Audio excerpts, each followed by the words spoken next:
तभी पाकिस्तान से अलग होकर नई उम्मीद बना बांग्लादेश। क्या आज वही पाकिस्तान जैसी गलियों में भटक रहा है? क्या लोकतंत्र की आवाज फैसलों की तालियों में दब चुकी है? और क्या पूर्व प्रधानमंत्री शेख हसीना वाकई न्याय पा रही हैं? या ये राजनीति की एक और कड़वी कहानी है? दोस्तों नमस्कार, आप देख रहे हैं आज की खबर और मैं हूं आपका दोस्त। आज हम बात करेंगे उस घटना की जिसने पूरे दक्षिण एशिया की राजनीति को हिला दिया। बात होगी बांग्लादेश, उस देश की जिसे जनता ने 1971 में संघर्ष करके बनाया था ताकि सत्ता जनता की हो न कि तानाशाह हो। लेकिन 17 नवंबर 2025 को जब ढाका की अदालत में शेख हसीना को मौत की सजा सुनाई गई और कोर्टरूम तालियों से गूंज उठा, तो सवाल उठा कि ये तालियां लोकतंत्र की थी या भीड़ की भावनाओं की। क्योंकि आज बांग्लादेश में जो सरकार है वो जनता द्वारा चुनी हुई नहीं है और इसी वजह से चर्चा ये है कि क्या 54 साल बाद बांग्लादेश वही रास्ता चुन रहा है जिस रास्ते पर पाकिस्तान दशकों से भटक रहा है। बांग्लादेश इस मोड़ पर कैसे पहुंचा? 1971 में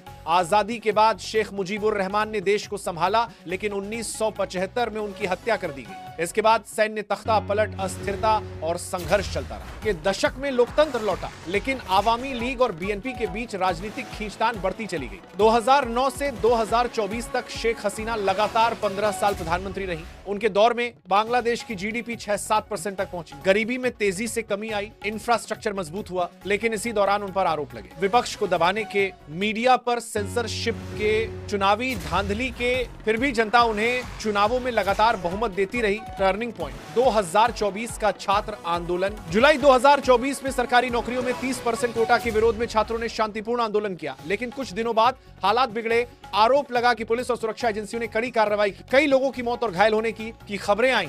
आंदोलन फैलता गया और 5 अगस्त 2024 को शेख हसीना को देश छोड़कर भारत आना पड़ा। इसी दौरान नोबेल पुरस्कार विजेता मोहम्मद यूनुस के नेतृत्व में अंतरिम सरकार बनी। यहीं से कहानी पलट गई। फैसला जिसने दुनिया को चौंका दिया, जिस अदालत ने हसीना को मौत की सजा दी, वह वही कोर्ट है जिसे 2010 में युद्ध अपराधों की सुनवाई के लिए हसीना सरकार ने ही बनाया था। एक तरह से विडंबना ये कि आज वही अदालत उनके खिलाफ फैसला सुना रही है। 453 पेज के फैसले में लगे मुख्य आरोप: 1, प्रदर्शनकारियों पर अत्यधिक बल प्रयोग। 2, हिंसा रोकने में विफलता।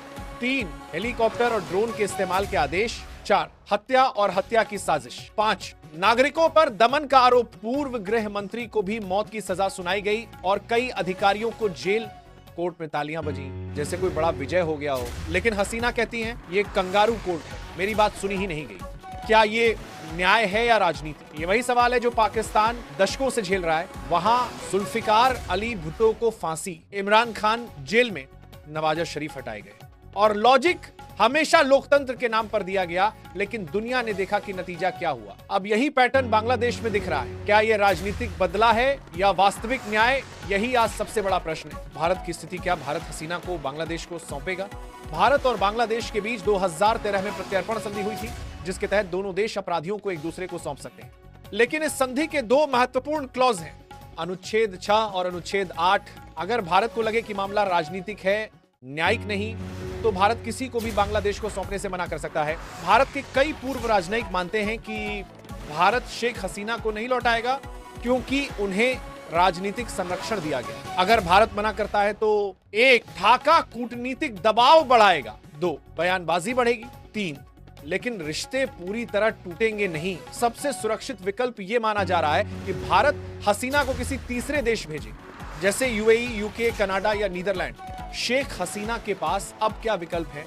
कानूनी ऊपरी अदालत में अपील, निष्पक्ष सुनवाई की मांग, अंतर्राष्ट्रीय मानवाधिकार संगठनों से शिकायत, राजनीतिक, भारत या किसी तीसरे देश में शरण, आवामी लीग अंतर्राष्ट्रीय समर्थन जुटाए, बांग्लादेश सरकार पर दबाव बढ़ाए, U.AN या I.C.C कुछ कर सकते हैं।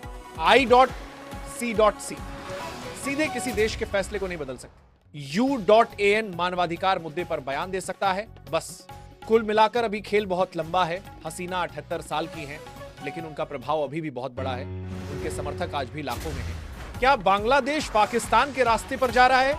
यह सबसे बड़ा सवाल है। दोनों में कुछ पैटर्न समान दिखते हैं।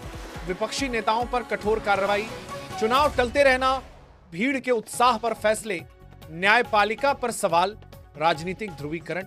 लेकिन बांग्लादेश की एक ताकत है, उसकी अर्थव्यवस्था पाकिस्तान से कहीं बेहतर है।